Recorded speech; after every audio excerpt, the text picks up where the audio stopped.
Welcome to another episode of Singapore's Real Estate Explained, brought to you this time round by the JNE Capital Markets team. And today is going to be a very important episode for you because if you're watching this video and you are not a landed owner, you can just skip it. Because this pertains to all the landed owner, because there is a new tax that has been introduced on the 28th of February 2025 that will affect the profit margins for developers, investors, or even potentially homeowners, right? So today we have none other than the head of our capital markets team, Alvin Tan. Hello. Who is here in the studio with us to share with us a little bit more about this kind of updates. I think in the past, you remember that we used to have this thing called News Dash, right? Now it changed lah, right? News Dash every single week. The real estate news is like, not a lot of things for the Singapore's real estate market. But this time around, we're going to go a little bit deeper into landed as well as commercial investments. And the reason behind that is because in the past 8 years of building JNE Real Estate, we had clients who have moved on from their BTO all the way to their second investment property and now going towards landed and commercial investments. And we're just so happy that we can grow alongside and together with you, right? And the capital markets team has been formed, I think 3 years back. 3 years. One of the biggest transactions that we have, the biggest transaction we have represented is cross 100 million, but the biggest transaction we have done is close to $40 million. We have seen the landed market in so many different facets. We have understood it for the past 3 years. And fun fact, we didn't only did landed properties the past 3 years. We have been doing it for a long time, but we decided that we want to establish a market for objective real estate investment advice, specifically on the buy side for the buyers. And the reason behind that is because we realized in the market, specifically to landed, so many teams are busy selling. We just want to objectively advise you guys a little bit more on how do you buy, what you should take note when buying, and most importantly, give you exactly what is the number that you should consider when entering a landed plot. So in the Capital Market series, not just do we have some news dash that is coming up, we're also going to bring you some plots. Of course, we're not going to say the names of the plots because when we say that, I think we will get into quite a few legal tussle that we may not be able to afford to fight. But most importantly, to share with you an objective point of view, how will appreciation and potential investment look like? Yeah. So if you're wondering, let's say you're a landed buyer and you're wondering, wow, there's so many plots in the market and there's really hundreds and even thousands of plots in the whole Singapore, right? And you're thinking, how do we then choose the right plot? Because I can tell you one thing for a fact, not all landed properties appreciated really well in the past years, even after the COVID boom. What you can do very simply, there's going to be a QR code over here. You can just scan the QR code. Right here, we have all the inventory in Singapore for you to choose from. We're going to share with you our top 5 plots in each district that we will recommend to you. And you're wondering now, wait, why do you have all these plots? The reason behind that is because we rarely represent sellers when it comes to landed investments, because we want to make sure that we're objective. We love to be on the buy side when it comes to investing, because then we can be very aggressive in the negotiation of price. And the reason why we have the different district inventory is because in JNE Real Estate, if you realize, right, I think we just won like 2 or 3 top landed awards in PropNext, right? And the reason behind that is because there are many individuals who are specializing in specific districts. And that was our strategy. We have individuals in D19, D17, D15, D10, D9, individuals all the way to D21, D20. We have plenty of districts. And from there, we know exactly, I would say up to 95% of the inventory sold. Because the last 5% is maybe like, father tell the son that I want to sell, but it's not in the market yet. But even off-market listings, we have it. So scan the QR code. From there, you know what's our top 5 inventory if you are someone who wants to make money buying your landed. So without further ado, bring it away. I heard that on the 28th of February 2025, there is this news that we don't want to hear. That shook right? Singapore. I remember I was on the flight to Cambodia for mission trip. When I saw it, I was like, oh no, why is this happening so soon, right? Alvin, if you don't mind, maybe you can bring us through what is this tax about specifically, what is LBC about, and how does it affect us in terms of the profit? Yeah, take it away. Can. So let's dive in. Okay, so first and foremost, formality, we have the disclaimer so we don't get into any legal complication. Yeah. But of course, all information here is on the best we can do to objectively advise you. Okay. Yeah. So let's start. So what is this news exactly? As you can see, right, on the 28th of February, the government has announced a revision on LBC. So for those of you, LBC is land betterment charges. And this land betterment charges is going to be up on an average from 0.1 to 3% for commercial, residential, as well as industrial. And you know what's the funny thing? If we are someone who is not in the real estate game, let's say if I'm not in the real estate game, let's say I'm a high-level executive, or I'm a financial advisor, or I'm a banker, or I'm, maybe a live show host. It's quite hong now. What I will do is when I look at LBC, I'll be like, nah, it doesn't affect me that much. I wouldn't know because no one will know what LBC stands for. And what you mentioned just now, it stands for Land Betterment Charges, right? Yes. So tell me a little bit more. When was this act passed in Parliament, right? I believe our past president, Halimah Yacob, did mention something about this in May 2021. Let's talk about it. Yeah. Right. So this is a bit dive back to the history, right? So Land Betterment Charges, this act is in May 2021, as you mentioned. Yeah. And this is effective for 1st August 2022. Yeah. The main mission, or rather the main objective of Land Betterment Charges is to impose a tax on any increase of land value. Yeah. So it's government's way of like cooling the landed market a little bit so that if you were to increase the value of the land, whether is it through subdivision, increasing, anything that's above the baseline when you build a bit bigger, they just want to make sure that, there's a bit of a taxes on that, right? It's quite a discrete tax that actually killed a lot of developers. When we talk to so many developers on the ground, I think we've worked with more than like 30 or 40 developers, and this is always the killer. This 3 letters LBC. It's quite a portion right? on the purchase price. Absolutely. Yeah. And I think one thing that we have to take note of is that the LBC portion is not solely just to tax people. Government also want to make sure that in terms of density in the area, population density, it is still comfortable. You're not too close, especially in a small nation state where there's so many people. In any landed enclave, I think it makes sense that you control a little bit of the density. Otherwise, too many people, your parking and everything. Yeah, it's crazy. There are some areas in Singapore, specifically in the pavilion area. I know that because I visit that area quite often because my in-laws, some of my in-laws, cousins, or they stay there, for Chinese New Year gathering. Oh, it's so packed that sometimes you don't even know whether your car can drive through the roads. It's quite crazy. Yeah. All right. Let's talk about this. Yes. Yeah, but just to expound a little bit more, right? So other than the subdivision, of course, this is the focus for today, but also Land Betterment Charges also applies for any change of new use. Say if you want to change the use, the original purpose of the land to something else, then this is taxable as well. Yeah. In fact, there is a couple of definition here. I won't go in depth into details, but like law school days. Because we want to bore you and put you to sleep. We just want to know how does it affect profits. So we just focus mainly on the category of landed zoning for residential. Yeah. As you can see, right, Land Betterment Charges have several categories from A all the way to H. Today, we just focus on B1 first. Yeah, otherwise it'll be a full lecture. Yes. Yeah, so B1, we're going to talk about landed zoning, and then after that, how we subdivision will then incur land betterment charges. Got it. Yeah. Right.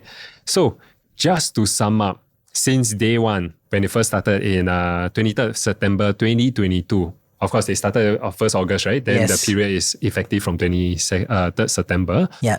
All the way to today, there is a total of 5 revisions every 6 months. Never see any decrease though. Only there's one remain unchanged. Yeah. So 4 times increase, 1 unchanged. And in a nutshell, right, we're looking at 21.2%. It's like the stock market in the past few days. Yeah, but it's in a rate, 21%.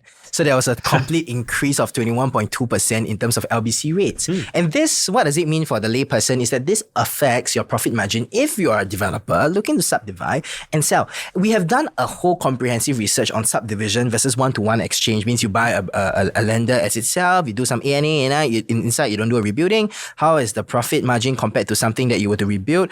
And we have done it. We have done transactions regarding it. We have our stand on it. So if you're interested, you can always reach out to us to understand a little bit more about it. We can always do a comparison, which makes more sense in today's market. That's right. So what is then the top 5? Where is then the top 5 increase from the last period, right? Since September 2025. Right. Yeah. So just to clarify also, the LBC is not on district level. It's actually on sector level. It's super complicated. We actually take some time to identify the various sectors, what are some of the main roads. So we're just going to go and show you the sector with some of the common road names. That's right. So we're going to show you the top 5 increase and then the bottom 5 increase. Yes. And then we'll share with you at the end, just a very quick summary all the way at the end. How does it affect your profit margin? I think that is something that a lot of people want to stay till the end to watch. But please stay with us because you only just need to know this knowledge once, right? Like for us, we know it because we have been practitioners on the ground, but you just know it once and then you know how to choose the right landed property for yourself already. And how it impacts you. That's right. Yeah. Okay, let's start. So top 5 increase from the last period. So last period meaning from 1st September 2024 all the way to 28th February, right? Yeah. And then now this is the newest LBC. So this is, if you look at the map, right, you will see some interesting places. So these are the top 5 increment. In this case, at an average of 0.1 to 3%, Yep. we are actually looking at some of the highest increase going up to 3.7%. Yep. I have sector 99, 100, Yep. 116, 118, 72. And in terms of location wise, say for example like 99, this will be your Pasir Ris, Loyang, Changi area. 100 will be your District 19. A Kind portion of of that. at a fringe, Punggol, Sengkang, Yeah. Hougang. Serangoon Gardens is not in the top 5, what we're seeing, right? Yep. And in 116, we're seeing Jurong Island. Which is quite interesting. 118, we have Pulau Pulau Ubin and Ubin. Pulau Tekong. Hey, there's gonna be hints of some residential. In Tekong, really the want to stay in kampong Tekong? I don't will want to stay in divide Tekong, into man. Tekong has not very good memories for me. And number 72 at Alexandra Road. So we have seen that there is an increase of 3.7%. That's right. Right, in LBC rates. Wow, that's quite high actually. So initially, maybe in September 2024, if you can see all the way from the second column to the third column, you can see that LBC for Pasir Ris, Loyang, Changi has increased from 5670 to 5880 square meters. One thing that, besides something that is very startling, to see that Jurong Island, Pulau Ubin, Pulau Tekong, there is a couple of, it being one of the highest land betterment charge increase, which is very interesting because there are no plots at Tekong and Ubin and even Island for sale, right? Yep. I think one of the reasons, one of the other observations that we can make as a team is that we realize that a lot of the mass market lender is experiencing one of the highest LBC rates. Yes. Which potentially, it makes sense because a lot of before I go into your thoughts about this, it makes sense because a lot of developers nowadays, going to D9, 10, 15, 19, Serangoon Gardens specifically is where they do their landed developments in the bread and butter, right? But now because the prices there are so high, there are a lot more spillover effects all the way into the mass market, the OCR region, which I think that's when the government says that, hey, if you want to do this, sure, but there'll be some taxes there, right? Yeah. What about you? What are your takes? Why do you think this area specifically have an increase, the highest increase, I mean? Yeah. So my postulation is likely that they want to level up everything.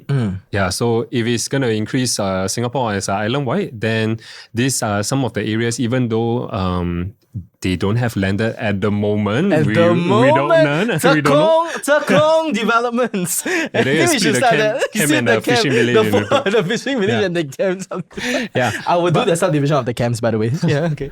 But you never know. So I think in this case, very likely what we postulate on the ground is the government just want to level up the playing field. Yeah. If they're going to impose taxes on some of the hot sectors, Yeah. then they're going to level it up with some of the not so popular sectors as well, so that, it looks average on the whole. Understand. Yeah. So it's just to level up all the LBC rates across the nation, right? Okay, Correct. then interestingly, let's see where the bottom 5 increase has been. And Right. it seems like it's quite in the central area, the east area as well. You will see some of the popular areas, Yeah. your East Coast. Yes, my and then favorite. after that, the central We have area. a plan for the East Coast. If you get it, you get it. Okay, let's carry on. Yeah. So let's look into it, right? Yeah. So we have 71, 61, 92, 93, 94, and 95 as well. So Yeah. top 5, right? But we put 6 here. Yeah, that's because very similar in terms of the Area as well, lah. Yeah. And I think one thing that I want to point out, right, Sure. is even though these are the bottom 5 or 6, your increment is still a 2.6%. It's not at the bottom at all, right? It's 2.63%. So we're seeing like Jervois Road, River Valley area. Some of them are the GCB enclaves. We see Newton Road, Kingley Road, Old Airport Road, Tiam Siu Avenue, Steel Road, Telok Kurau, Tambling, Marine Parade, Siglap, Opera Estate.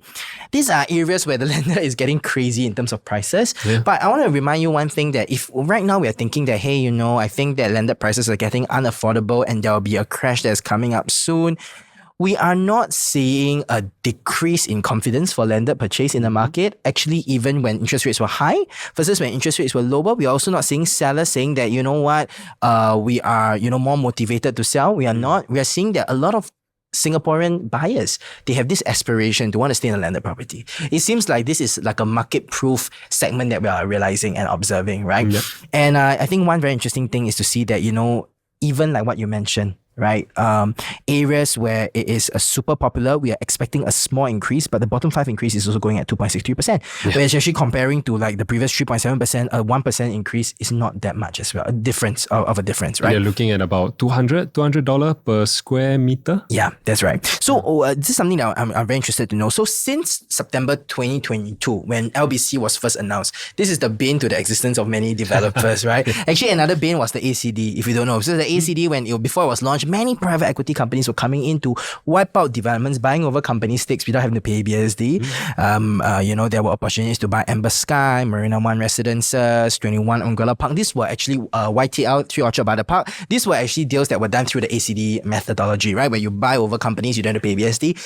It's already, the loophole is already covered. Now we have this LBC that was launched on September 2022, right? So share with me a little bit more. Which were the top 5 increase then since the beginning? Since the beginning, yes, right? Yes, that's right. 10. So let's take a look. Since the beginning, top 5 increase, we are looking at some of these areas. 20%. Yeah, 21%. And Wow.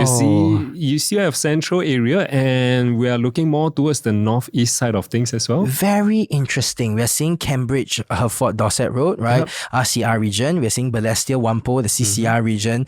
Shrewsbury Road, Novena area as well. Yeah. Tampines, Simei, OCR region, Chai Chi, Nim, Seletar, Ang Mo Kio, specifically Avenue 5. And we have seen there's a 20% increase since 2022. And one thing very interesting to take note of is that a lot of the landed developments in the area where developers actually take on the whole, I would say, enclave and they redevelop, right? I'm not going to say specific developers, all happened before 2022. So there may be a possibility where the government realized that there's a lot of subdivisioning happening. Yeah. And for developers, even if I'm a developer, I'm profit driven, right? I'm not going to be like density driven. I wouldn't think much about density, to be honest, because if can subdivide, I should be able to stay lah. You know what I'm thinking? And we're seeing that this crazy increase of 20%. Right. Especially for Sector 105, Nim Seletar. Yeah. It is known for bigger land plots there. You see a lot of detached there. Very nice, quiet hillside. Beautiful. Yeah. Yeah, we are And marketing some as well. nowadays people are then Just subdividing. subdividing. Because there's no other opportunities in the market. Yeah. Can you imagine if you were to go into like a detached in D10 with an estimated PSF of about 2002, 2003 in today's market, a subdivisible one at 10,000 square feet is 23 million. I mean, that's crazy, right? Yeah. Rather than we go into something that's like 15 million divided to 2, 7.5, still can sell 10 each, you still can make a bit of profits, right? I think this is where you see the trend in the quantum as well. That's right. When the content is a bit too big and people are saying that, we can't stomach that kind of risk for subdivision because if you want to exit, it's quite tough, right? And in the Capital Market series, we're going to share with you a little bit more about specific analysis to deals, active deals in the market, where we don't just jump into, means let's say I subdivide, I sell at 15 each, that means because there's a lot of costs. A lot of hidden costs. I'm going to show you all the costs that you will incur so that you also can understand how usually we guide our developer clients, which we have worked with plenty to offer plots, and our private buyers who are also trying to get into the development game on how we help them to invest, right? Yep. So let's talk a little bit more about the bottom 5. Right, Since the let's beginning. go. Yes. Bottom 5, Pulau Tekong. So it's just now, just Pulau now, just Ubin. recently only. That's why that is why I postulate that they're gonna lever up lever it up. No, I think Tekong is going to have some landed plots there. Okay, honestly, Tekong 5,000 square feet at 2 million, will you buy? You would, right? All the trauma, right? Yeah. I'll just buy, but I won't stay. No, I won't imagine stay. they give for sign on. Wow. Actually, Yeah, that would be army barrack, and then There after were- that you detach home. True, there were teachers' estates last time as well, where teachers had a benefit of buying first, or even given some plots, right? Maybe, right? So we're seeing Jurong Island, Pulau Ubin, Pulau Tekong, Sentosa. Interesting. Yeah. So let's take a look, right? So 116 Jurong Island, 118 Pulau Ubin, Pulau Tekong, 117 Sentosa. I think that's also quite interesting. 99 years, yeah. And number 1 and 2, Chulia Street as well as Church Street, right? So this area, not so much. In fact, I've taken a look at the map just recently, right? I don't see any residential landed plots there for B1 category to be applied on. So this is where, once again, the postulation is they really just, the government is just levering up to say like, okay, if government put a tax on everything, I'll just put tax on everything. Not like one sector 0% increment throughout the whole years. Correct, which may encourage some speculative behaviors towards that sector as well. And it will give a contrast. That's true. Yeah. That's true. All right. So let's just give a quick summary. And this is coming to the end of our video. If you're just so confused, don't worry. Just scan the QR code over here. We can contact you. It's not obligatory at all. We are one of the only buy-side teams that represent retail investors. We don't represent much sell-side. Yes, you do see our unlocked tours on sell-side. And the reason behind that is because there are some owners who really trust our service. But this handled specifically by the sell side team, not the buy side team. Whereas our buy side team, which is the capital markets team, is actually here to provide buyers with the most objective, non-conflict of interest kind of approach to be able to advise you on what to buy, how to invest. That's And even for myself, as I'm looking for a landed plot next, right? But because recently there are some like crazy news that happened in my life, and I can't shift much anymore, right? And I will talk to the capital markets team because it's not just a one-man effort. No matter how much I know, no matter how much Alvin know, it takes a full kampong to know which is the best asset in the whole Singapore. And I think no one can do that except for a team like us. So just contact us if you are just thinking, right? So in a nutshell, for people who have a short attention span like myself, right? How does this impact me as a detached plot, right? Can. Let's talk about it. Yeah. Let's take a look at one of the case example. Nice. So we're not going to say where is this plot, but this is at the what? you can take it as you can imagine where it is. But it's an active plot for sale, right? Yes. So this is a detached plot at 9,002 square feet. And there are people looking at it for subdivision. That's why we're talking about this. Yeah, because look at the frontage, right? 31.5 meter. Amazing Definitely for something. subdivision. Yeah, if you divide into two detached, right? It's like 15 meters. Yeah, you're each. looking at 15 meters. They're about very nice, wide, detached with good enough depth. Yeah. So currently estimated built up is about 5,000 square feet. Yep. We estimate or postulate the baseline to be about 9,531. Okay, so how do you then get the baseline report? Maybe Alvin, you can share with the viewers, how do you get a baseline report? Like landed owners, a lot of them we talk to them, they don't even know that this is called a baseline report. And a lot of them, when they list the property in the market, they're like, no wonder my property has been stuck for 2.5 years. My agent didn't tell me this. So how do we get the baseline report? So two ways. One is, first and foremost, for quicker method, right? We have our in-house calculation where we derive based on the current build-up as well as some of the plans. Yeah. The other way, which is definitely the safest as well as the most accurate, but it comes with a cost, is then to buy the baseline report. And it costs close to $1,000 for that, right? So, but I think it's good. It's useful. It's because this is where we are talking about the taxes of the LBC and everything. That's right. You got to know the exact number. And it brings clarity to the buyers so that when they offer, they also know what are the costs involved. Because a lot of times when we say, especially if you're a seller and you're watching this video, right, you're wondering why your landed can't be sold. And I tell you, fun fact, on average, every landed property, if they are trying to hit record price, they are in the market for 1 year to 1.5 years, or even 2 to 3 years, right? And but my friend's landed just sold at 2 3. Yeah, maybe the price is wrong, the price is just cheap, right? So the reason behind getting the LBC calculation, the baseline calculation, is so that a lot of times when we see the buyers come into the deal, the biggest objection is always, let me check my architect and my construction or my lawyer first. And every time this LBC thing will be stuck. So why not buy the report? Then we strategize with a team on how to, so that's what we do. When a seller comes in, we'll strategize with our sell side team, right? There's that by Geraldine right now, on how can we then package it at a price that is reasonable and still record price for the owners, right? A lot of owners, they don't know why there are no offers. They don't know why their offers are being rejected, because at the back end, when the calculation is done by a more astute buyer, they realize that they can't make money with this plot, right? So back to this, right? This particular plot with a baseline of 9,531 square feet, what do we see from here? How does it affect the LBC? So we take a look at how it's going to be roughly divided. If let's say I divide it fair and square, two detached plot at 4,006. Fair and square. That's right. It's rectangular. Yeah. Fair and square, 15 meter frontage. Not bad, really, yeah. Okay, the other left side not so square, but okay.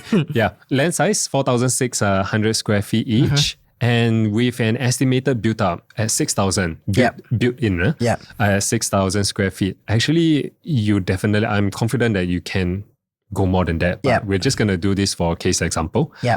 With the estimated total baseline of 9,500. So the baseline is just how much build up the developer can have in the plot. Yeah, just remember something like that. Just understand this can already. Don't have to be too complicated. And then what we do is we have to calculate what's the excess. So the excess is basically your two plots build-ups, of detached, total build up minus the baseline. Divide by 2. So it's 1, 2, 3, 4 square feet, right? Per plot. Yeah.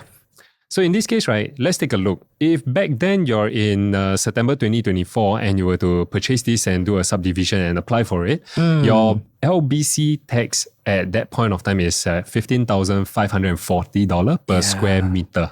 And the approximate taxes you pay to the government, which really helps us a lot in the CDC supermarket, as well as the vouchers that I have been enjoying to buy durians and a lot of the fireworks that you see. It's $3 million just for one pot, $3.5 million, right? For just one pot, right? And let's talk about the March 2025 one. So how much increase is that? a 3.15% increase for March, and this then translate into $16,030 Yeah. per square meter. Yeah. And this will be $3.674 million. I think there's a typo here. It's actually March 2025 LBC on this slide. But just so that you know, it's March 2025, right? Which means that we're seeing an increase of $113,000 to be Yeah. exact, right? So to a lender owner, $113,000 is nothing, right? No lah. Well, it affects your Actually the affects a lot, quality, right? your fittings, your fixture. I mean, every dollar counts, right? Yeah, it's true. Yeah. And I can just be very honest with you. I was just joking at 100,000 doesn't mean a lot, right? Actually, one thing you realize about landed owners is that they actually do count more. And that's the reason why they can be more wealthy, right? So $100,000+ is equivalent to even potentially one full level of ENA or one full level of ID, right? Think about it that way, right? And I think that as a developer or as someone who is looking to go into the development scene, you need to definitely know and count every penny. Because if you don't count every penny, like me, I only have one penny. Yeah, you don't count every penny, right? It will affect your profit margin, right? And the worst thing you want to do is that you manage people's money, which developers, they have a lot of JV, and then lose money as well, right? So if you're like, oh my God, it's so complicated and I just want to know how to develop properties, just find us. Watch our next episode because we're going to share with you how we actually calculate. You can just follow the calculations, all right? So just to share with you a little bit more about the team, right? How do we usually do it? This is exactly our investment mandate for the buy-side capital markets team, right? The first thing we do is that we have a full market overview. We want 99% and if best 100% of market inventory, which is impossible to get 100% because let's say if now I decide to sell my landed and now I'm thinking about it, I wouldn't be able to get the inventory that's in Jervis's head, right? Or the home that Jervis is selling. So the full market inventory, we will track the macro market movement, like how will interest rates affect the market. Currently, Donald Trump is getting a little erratic with the tariffs on different countries. Does it really affect our market or does it not? He's planning to inject some liquidity in the market. Does it affect the landed market or not? Or is the landed market very insulated, right? We were going to share with you this. Next, we are going to shortlist for you. And in terms of our shortlist, one of the things that I think our team did really, really well, which we have constantly helped capital markets buyers hit profits, is number one, we always see whether is there a possibility for enhanced AEI, right? At asset enhancement initiatives. And I think that's really important, right? In the US, we talk about fix and flip. In Singapore, you fix is very expensive. When you want to flip, also may have taxes. Yeah. So we have to really go in and let you know, based on our AEI approach, can we exit this landed not at future price that we postulate, but at current market price? Not even at prices where where homes are listed at, but at current transacted price. And that's when you go on to the next point. You see under the shortlist section, there is this unit selling propositions that we identify to ensure that you have a safe, assured, and at least a profitable exit, right? Yep. After that, we'll do the full cost breakdown for you. We will calculate everything from the profit analysis to the projection of the ROE so that if you are someone who's doing a JV or you're combining with some of the investors to do it, you can take our work and just show it to them because we have tidied this up for the past 3 years and we have worked with, one of, I would say, many of the best developers in the market who has been in the industry for 15, 20, 25 years. All their brains coming to us. They're willing to teach us. They coach us. We went through deals with them. We see them make money with the deals. And I think from there, we have gotten quite a bit of experience when it comes to buying properties. We have even seen a purchase of a GCB at an undervalued price where, now the market has really picked up. And after that is done, we will then help you in the aggression when it comes to the offer. So I want to say it one more time. The units that we offer are not represented by us if you are a buyer. So there'll be no conflict of interest at all. Yeah. So I just want to thank you guys so much for just watching this episode with the capital markets team. And I think that, being the landed market, the residential market is not easy. We just hope that we are not doing this out for the sake of being different, but we're doing this because we understand that there is a need in the market for objective advice when it comes to investments with the buyers, right? And I think, since there are viewers who stayed all the way till the end, right? What is something that they can look forward to the next episode where we're talking about these 6 plots that potentially can be subdivided without any LBC? Yeah. What is? Do you think they should look forward to that? Yeah, definitely. And why is it exciting? It's gonna be rare. It's one of the rare plots that that doesn't have this kind of restrictions. Yeah, restrictions. Yeah. And it's in one of the prime area that Very prime. is quite highly sought after. There is 1 km to something that is very prime as well. And it's something that only our team has gotten the black and white for some things that you want to see. Yep. All right. That's right. So please stay tuned to the next episode. In the capital markets team, our job is to bring you deals, to give you deals so that you can make money and so that you can steward your wealth. Well, that's our passion. That's what we do, and we just thank you so much for watching this episode. My name is Jervis. And I'm Alvin. And see you guys for the next episode with the capital markets team. Bye-bye. Bye-bye.